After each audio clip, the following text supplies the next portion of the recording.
વિદ્યાર્થી મિત્રો, ન્યુક્લિક એસિડનું બંધારણ છે એના માટે આપણે આજે વાત કરવાની છે આજના લેક્ચરની અંદર કે ભાઈ ન્યુક્લિક એસિડ છે એનું બંધારણ કઈ રીતે હોય. કાલના લેક્ચરની અંદર જનરલી આપણે એવી વાત કરી હતી કે ભાઈ ન્યુક્લિક એસિડનું જ્યારે આપણે જળ વિભાજન કરીએ તો ન્યુક્લિક એસિડના જળ વિભાજન દરમિયાન આપણે ત્રણ વસ્તુઓ મળતી હતી: પેન્ટોઝ શર્કરા, ફોસ્ફોરિક એસિડ એટલે કે H3PO4 અને નાઇટ્રોજન યુક્ત વિષમ ચક્રીય બેઝ. બરાબર. પેન્ટોઝ શર્કરા મતલબ રિબોઝ શર્કરા. બરાબર. ન્યુક્લિક એસિડના બે પ્રકાર છે, ડીએનએ અને આરએનએ. તો આરએનએ માટેની જે શર્કરા હતી એને આપણે નામ આપ્યું હતું બીટા ડી રિબોઝ અને ડીએનએ માટેની જે શર્કરા હતી એને આપણે નામ આપ્યું હતું beta D 2 deoxy ribose. Phosphoric એસિડનું સૂત્ર તમને આવડે છે. બરાબર. ત્યાર પછીની વાત કરવામાં આવે જો બેઝની નાઇટ્રોજન યુક્ત વિષમ ચક્રીય બેઝ. વિષમ ચક્રીય એટલે ભાઈ બેન્ઝીન જેવું ચક્ર વ્યવસ્થિત ના હોય, એમાં વચ્ચે ક્યાંક નાઇટ્રોજન હોય તો એને નાઇટ્રોજન યુક્ત વિષમ ચક્રીય બેઝ કહેવાય. અને ટેક્સ્ટબુકમાં તમને બધા બેઝના બંધારણ આપેલા છે, પણ જે તમારે પાકા કરવાની જરૂરિયાત નથી. બરાબર. તો એ જે બંધારણ છે નાઇટ્રોજન યુક્ત વિષમ ચક્રીય બેઝ, તો આરએનએ ના બેઝ અને ડીએનએ ના બંનેના બેઝ જુદા જુદા હતા. ડીએનએ ના બેઝ ની અંદર આપણે વાત કરી હતી એડિનિન, ગ્વાનિન, સાઇટોસાઇન અને થાયમિન. એ ડીએનએ ના બેઝ છે અને આરએનએ ના બેઝ ની અંદર એડિનિન, ગ્વાનિન, સાઇટોસાઇન અને યુરેસિલ એ આરએનએ ના બેઝ છે. બરાબર છે. આ બંનેના બેઝ ની આપણે વાત કરી. ત્યાર પછી ન્યુક્લિક એસિડ છે એ ન્યુક્લિક એસિડનું બંધારણ કેવી રીતે હોય એ ન્યુક્લિક એસિડના બંધારણ માટે આજના માટે આપણે જનરલી વાત કરવાની છે કે ન્યુક્લિક એસિડ છે એનું બંધારણ કેવી રીતે જોડાયેલું હશે. બરાબર. તો હવે આપણે જોડતું જવાનું છે. બે પદાર્થો જે આવે, દાખલા તરીકે ત્રણ વસ્તુ આપણી પાસે હતી: પેન્ટોઝ શર્કરા, ફોસ્ફોરિક એસિડ અને નાઇટ્રોજન યુક્ત વિષમ ચક્રીય બેઝ. તો આ બધાને આપણે ધીમે ધીમે જોડતા જવાના છે એકબીજાની સાથે કે કેવી રીતે એ જોડાશે. બરાબર. તો સૌપ્રથમ હું અહીંયા બરાબર છે જે આપણી પાસે પેન્ટોઝ શર્કરા છે, હું આરએનએ થી શરૂઆત કરું છું ન્યુક્લિક એસિડ બનાવવા માટે. તો પહેલા હું પેન્ટોઝ શર્કરા છે એને જોડું. બરાબર. તો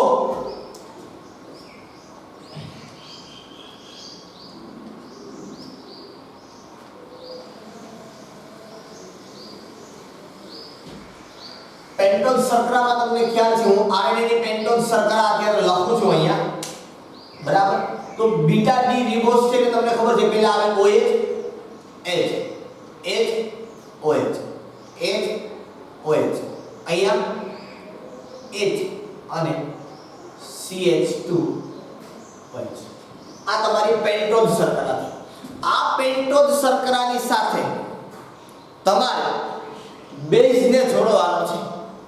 કોને જોડવાનો છે? ઈ પછી કોઈ પણ બેઝનું નામ આરએનએ ની શર્કરા છે તો આરએનએ ના બેઝ જોઈએ. એડિનિન, ગ્વાનિન, સાઇટોસિન અને યુરેસિલ એ આરએનએ ના બેઝ છે. આમાંથી કોઈ પણ એક જગ્યા ઉપર બેઝ આપણે મૂકવાનો છે. અને દરેક બેઝમાં તમે જો તમને ખ્યાલ પડશે એનું બંધારણ દરેકમાં બેન્ઝીન રિંગ જેવું તો છે જ. ભલે વચ્ચે વચ્ચે નાઇટ્રોજન છે પણ જનરલી એનું બંધારણ છે કેવું છે?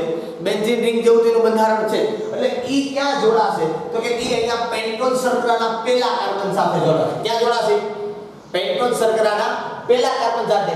બેઝમાંથી હાઇડ્રોજન ક્યાંથી વાત કરું છું? જે બેઝનું બંધારણ છે એડેનિનનું છે, ગ્વાનિનનું છે કે સાઇટોસિન, થાયમિન કે યુરેસિલ, કોઈ પણ બેઝનું બંધારણ છે એમાં ત્યાંથી હાઇડ્રોજન અને અહીંથી OH એ દૂર થઈ અને અહીંયા હું આવી રીતે બેન્ઝીનની જેમ બનાવું છું. અહીંયા હું વચ્ચે B લખું છું જે બતાવે છે કે બેઝ. બરાબર. તો અહીંયા બેઝના તમે કાર્બનના નંબર આપો તો પછી અહીંયા નંબર શું આપવો પડશે કે ભાઈ 1 ડેશ 2 ડેશ 3 ડેશ 4 ડેશ અને 5 ડેશ. કારણ કે સ્ટાર્ટિંગમાં તો આ ભાગ છે બેઝનો ભાગ, પણ એમાં પણ કાર્બનની સંખ્યા છે.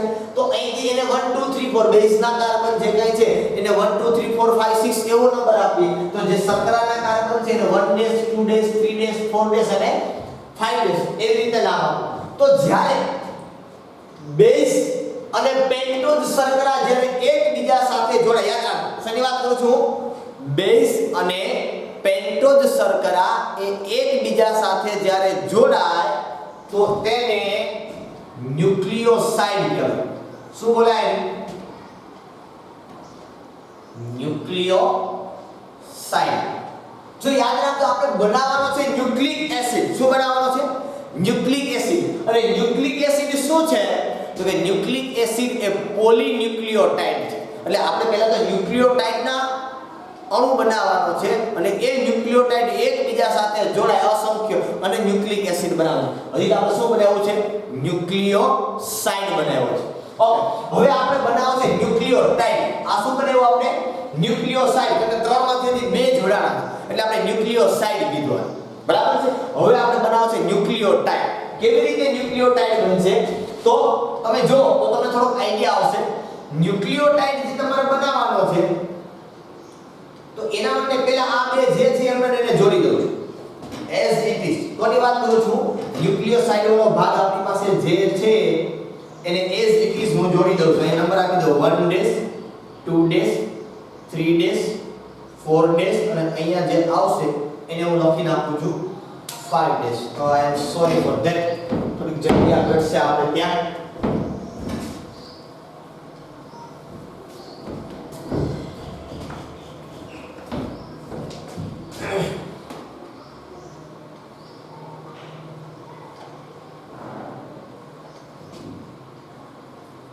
બરાબર. અહીંયા આ 1 2 3 4 અને ઉપર આવશે 5. બરાબર. અહીંયા નંબર આપો 1 ડેશ 2 ડેશ 3 ડેશ 4 ડેશ અને જે આવશે એને આપી દો 5 ડેશ. બરાબર. અહીંયા તમારો બેઝ એક ઓલરેડી જોડાયેલો છે. આમ તમે બેઝ લખો તો પણ ચાલે અને બેઝ નો બી કહી દો. કારણ કોઈ નામ નથી લખતા આપણે વ્યવસ્થિત. એડિનિન હોય, ગ્વાનિન હોય, સાઇટોસિન હોય, થાઇમિન હોય, કોઈ પણ. બરાબર છે. અહીંથી અહીંયા H આવશે ઉપર OH એટલે અહીંયા પાછો H OH અહીંયા H OH અહીંયા H અને આ CH2OH. બરાબર. આ તમારો ન્યુક્લિયોસાઇડ છે. મારે બનાવવાનો છે ન્યુક્લિયોટાઇડ. એટલે ન્યુક્લિક એસિડ એ શું છે? તો કે પોલીન્યુક્લિયોટાઇડ છે. શું છે? પોલીન્યુક્લિયોટાઇડ છે. હવે આજે ન્યુક્લિયોસાઇડ બે વસ્તુ આપણે જોઈ, બેઝ અને પેન્ટોઝ શર્કરા. બરાબર. હવે મારે ત્રીજું આની સાથે શું જોડવાનું છે? તો કે ત્રીજું જોડવાનું છે ફોસ્ફોરિક એસિડ અને ફોસ્ફોરિક એસિડ નું બંધારણ થાય P ડબલ બંધ O OH OH અને અહીંયા આવશે પણ OH. બરાબર. હવે શું કરવાનું છે? તો કશું જ કરવાનું નથી. પેન્ટોઝ શર્કરાનો 5 ડેશ અને અહીંથી OH આ OH અને આ OH બેમાંથી H2O દૂર થાય તો વચ્ચે અહીંયા ઓક્સિજન આવી ગયું. આ જે બની ગયું અને બોલાય ન્યુક્લિયોટાઇડ. શું બોલાય આને? ન્યુક્લિયોટાઇડ. ખ્યાલ પડી ગયો આખા બંધારણનો? પેલા બે વસ્તુને આપણે જોઈ. કઈ કઈ? પેન્ટોઝ શર્કરા અને બેઝ. કોને જોડ્યું આપણે? પેન્ટોઝ શર્કરા અને બેઝ. એટલે આપણે નામ આપ્યું એનું ન્યુક્લિયોસાઇડ. હવે હું ત્રીજું એની આને જોડ્યું. શું જોડ્યું મેં? Phosphoric acid. ક્યાં જોડ્યું? તો કે 5મા નંબરના કાર્બન સાથે. ક્યાં જોડ્યું મેં? 5મા નંબરના કાર્બન. બે ને જોડો એટલે પાણીનો અણુ દૂર થાય. તમને સરસ રીતે ખબર છે કારણ કે આપણે મેં તમને આગળ વાત કરી. ન્યુક્લિક એસિડનું જળ વિભાજન કરવાથી ત્રણ વસ્તુ છૂટી પડતી હોય તો તમે ત્રણ વસ્તુને એકબીજા હારે જોડો તો પાણીનો અણુ છૂટો પડે. આ સિમ્પલ અને સોબત વસ્તુ છે. ઓકે, આ બની ગયું ન્યુક્લિયોટાઇડ.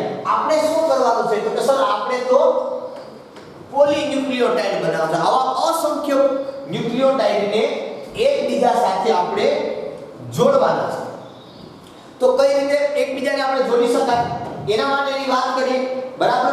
હું ન્યુક્લિયોટાઇડનું બંધારણ લખું છું અહીંયા. સેમ આ જ બંધારણને ફરી પાછો હું અહીંયા બાજુમાં લખું છું. બરાબર. ન્યુક્લિયોટાઇડનું બંધારણ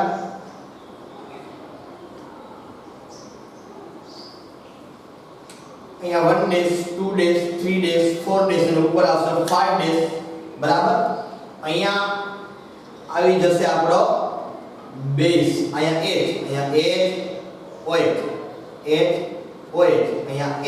હવે અહીંયા CH2 અહીંયા O અહીંયા આવશે હવે P. હું અહીંયા લખું છું હવે ડબલ બંધ O અહીંયા OH અને અહીંયા OH. તમે H લખો કે તમારા ટેક્સ્ટ બુક ની અંદર H કાઢીને ઓક્સિજન ઉપર માઈનસ યુઝ બાર આપો. એકદમ સિમ્પલ વસ્તુ છે, એમાં કંઈ ખોટું નથી. આ ન્યુક્લિયોટાઇડ એક બન્યો. બરાબર. આવો હવે હું આની ઉપર બીજો ન્યુક્લિયોટાઇડ બનાવું છું. કારણ કે આપણે તો અસંખ્ય જોડવાના છે આની સાથે. બરાબર. આ 1 ડેશ 2 ડેશ 3 ડેશ 4 ડેશ અને 5 ડેશ એ લખી નાખું. 1 ડેશ 2 ડેશ 3 ડેશ 4 ડેશ અને આ 5 ડેશ બરાબર ઓકે અહીંયા આવશે આપણી પાસે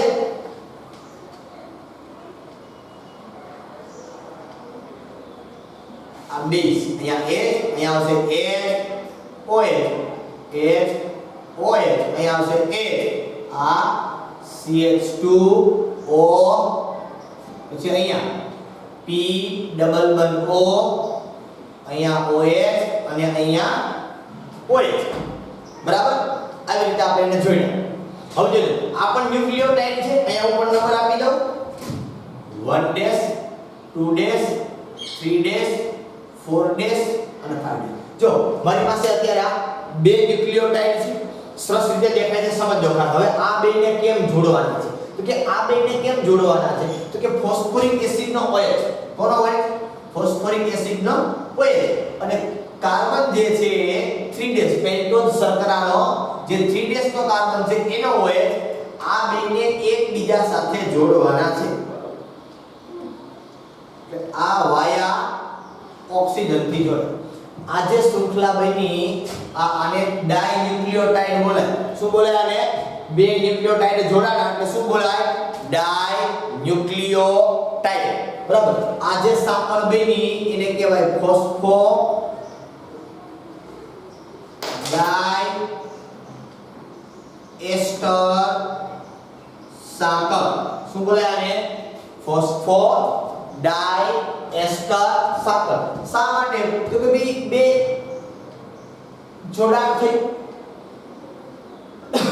ઉપરનો જે ન્યુક્લિયોટાઇડ છે એની શર્કરા અને નીચેના ફોસ્ફોરિક એસિડની એની વચ્ચે જોડાણ થયું બરોબર અને તમને ખબર છે એસિડ અને આયથી હોય કે એસિડ ને આલ્કોહોલ બે જોડાય એટલે એસ્ટર બને એસિડ અને આલ્કોહોલ જોડાય એટલે એસ્ટર બને એટલે આપણે નામ આપ્યું કે ફોસ્ફો બે જોડાણ એટલે ફોસ્ફો ડાયએસ્ટર સાંકળ આને કહેવાય આ બેનું એને શું બોલાય ડાઇન્યુક્લિયોટાઇડ બરાબર આવી રીતે તમે જે ત્રીજો જોડો હોય અહીંયા ત્રીજો સેમ અહીંથી હોય કે ઉપરની જે શર્કરા છે એનો 3 ડેશ સાથે જોડો તો ઈ જે બને શું બને તમારો ટ્રાઇન્યુક્લિયોટાઇડ દાખલા તરીકે સપોઝ જો અહીંયા તમે જોડો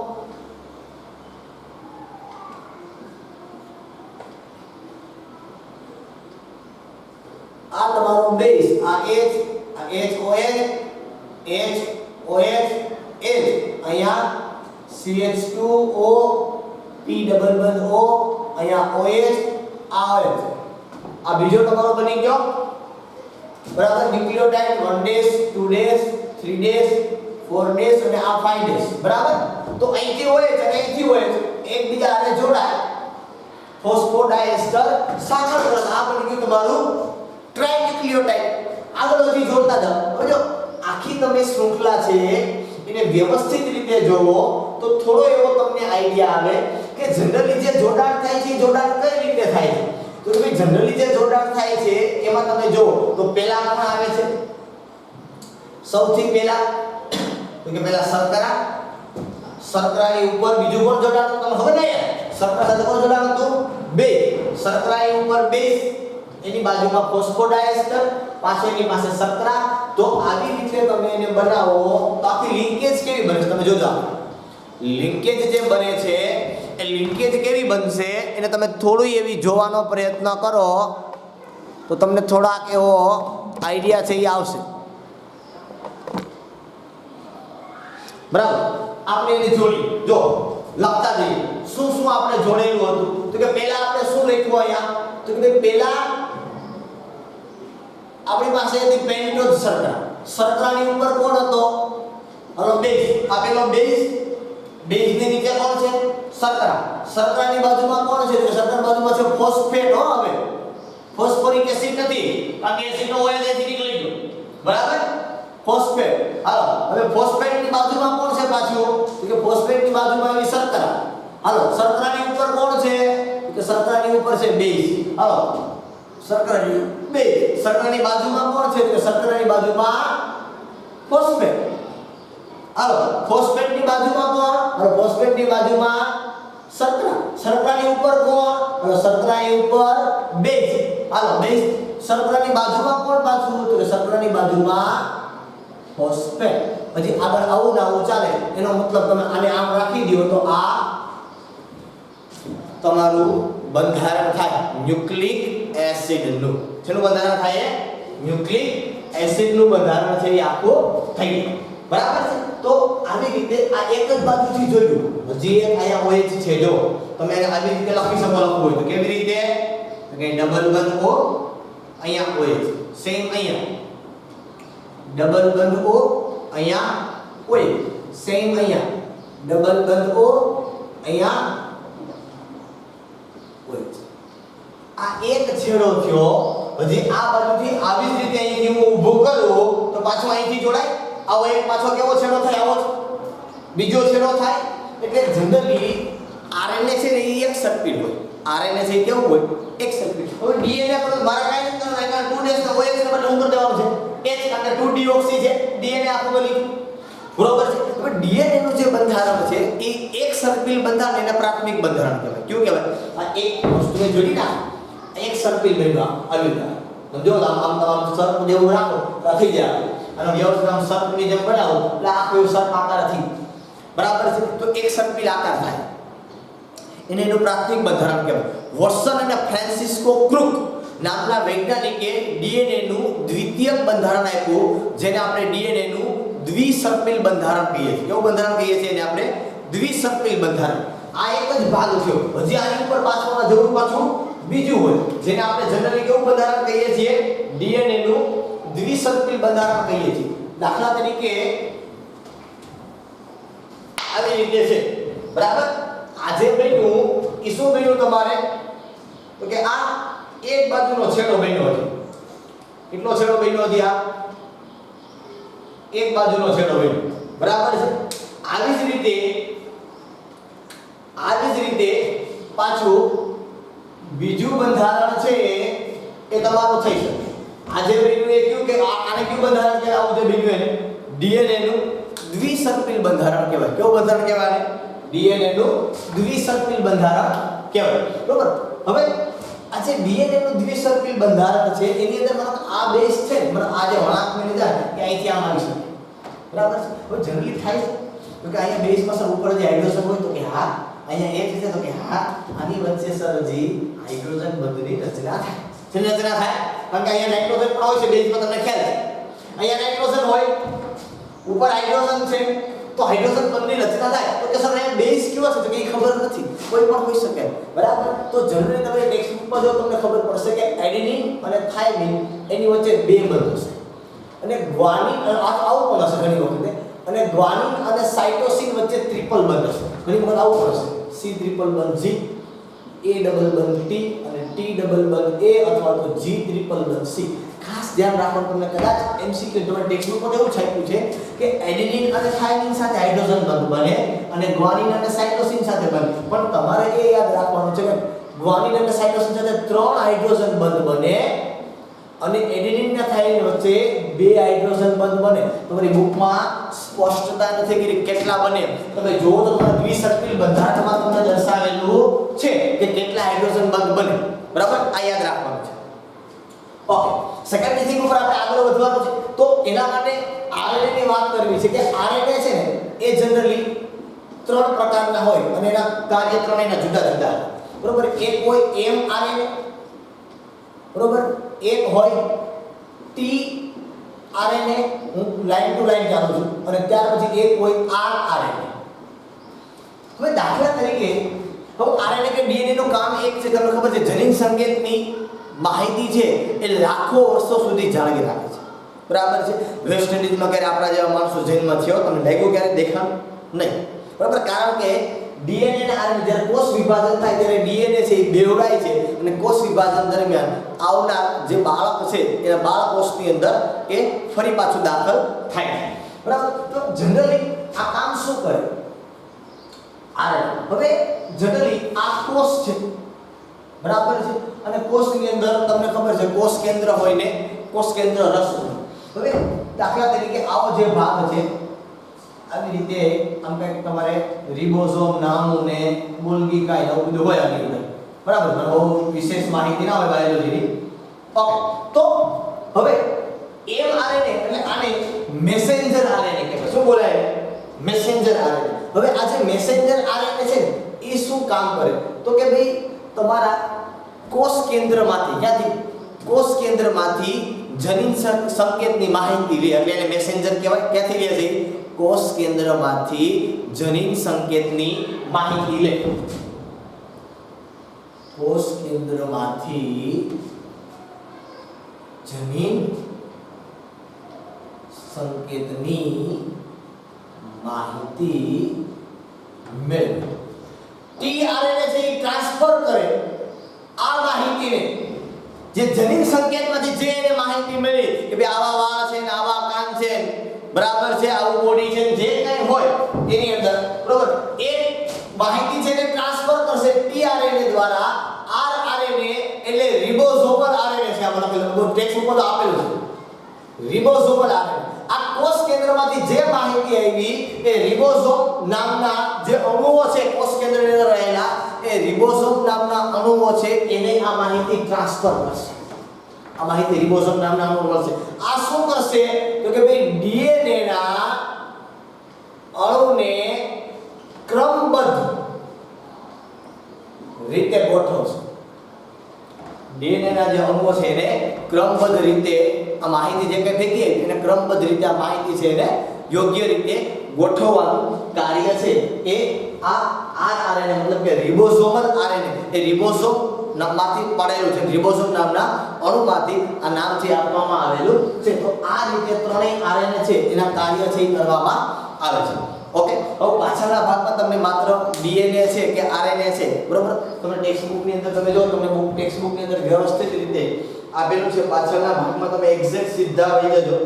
એમાં તમને આપેલું છે ન્યુક્લિક એસિડ સંયોજનોના જૈવિક કાર્ય બરાબર. તો આના ઉપર તમને ખબર પડે બરાબર કે ભાઈ વાસ્તવની અંદર પ્રોટીન છે એ આરએનએ દ્વારા સંશ્લેષિત થાય પણ ચોક્કસ પ્રોટીન છે એની માહિતી ક્યાં હોય? ડીએનએ પાસે. આ બધું જે થાય પ્રોટીનનું સંશ્લેષણ જ થાય. બાળક જ્યારે જન્મે ત્યારે શરીરમાં ત્વચા તો બનવી જોઈએ ને તો એ બનવા માટે આ લોકો કામ કરે છે આરએનએ. પણ આરએનએ છે એ ચોક્કસ સંકેતની માહિતી આપે પણ ચોક્કસ માહિતી છે એ સંશ્લેષણ એ ડીએનએ ની અંદર બનવાની મેં તમને કેમ લખી નાખ્યું કે આ ડીએનએ ના ક્રમબદ્ધ રીતે ગોઠવવાનું કાર્ય કરે.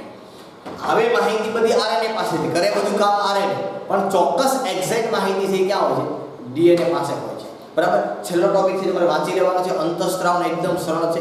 જે કંઈ અંતઃસ્ત્રાવ આવતા હોય જે કંઈ એના કાર્ય આવતા હોય તમને આપેલા છે. અંતઃસ્ત્રાવ મતલબ કે હોર્મોન્સ બરાબર. તો અહીંયા સુધી આપણે રાખીએ છીએ આજના લેક્ચર માટે. અહીંયા તમારું જૈવિક અણુઓ નામનું ચેપ્ટર છે એને આપણે પૂર્ણ કરીએ છીએ બરાબર. આ ચેપ્ટર પૂર્ણ થયા પછી સ્વાધ્યાયની અંદર જેટલા પ્રશ્ન છે અને લખાણ સંબંધિત જેટલા પ્રશ્નો છે એ પ્રશ્નો તમારે મને 3 દિવસની અંદર મોકલી આપવાના છે બરાબર છે. આટલું કાર્ય તમારે કરવાનું છે. પછી આપણે ટેસ્ટ છે ફરી પાછી આખા ચેપ્ટરની ટેસ્ટ છે ક્યારે આગળના ઉપર તમને હું માહિતી આપી દઈશ કે ક્યારે આપણે ટેસ્ટ ગોઠવવાની છે. પણ આ હોમવર્ક છે એ ભૂલાવવું જોઈએ નહીં બરાબર. સ્વાધ્યાયના બધા જ પ્રશ્નો જેટલા આપ્યા છે એટલા લખાણ સંબંધિત બધા જ પ્રશ્નો આ બધા જ પ્રશ્નો તમારે લખી અને મને મોકલવાના છે. 3 દિવસનો ગાળો આપું છું. આજના લેક્ચરથી લઈને આજનો દિવસ છે એને નહીં ગણવાનો કાલનો છે ને પહેલો દિવસ ગણવાનો બરાબર છે. ત્યારે તમારે 3 દિવસની અંદર હોમવર્ક બતાવવાનું છે. ઓકે ચાલો આખું બોર્ડ છે ને આપણે કવર કરવાનો પ્રયત્ન છે એ કરીએ કે તમારે લખવું હોય તો પછી પ્રશ્ન ન થાય બરાબર છે. ઓકે ચાલો આખું બોર્ડ છે તમારું કવર થઈ ગયું. ચાલો ફરી પાછા આપણે મળશું.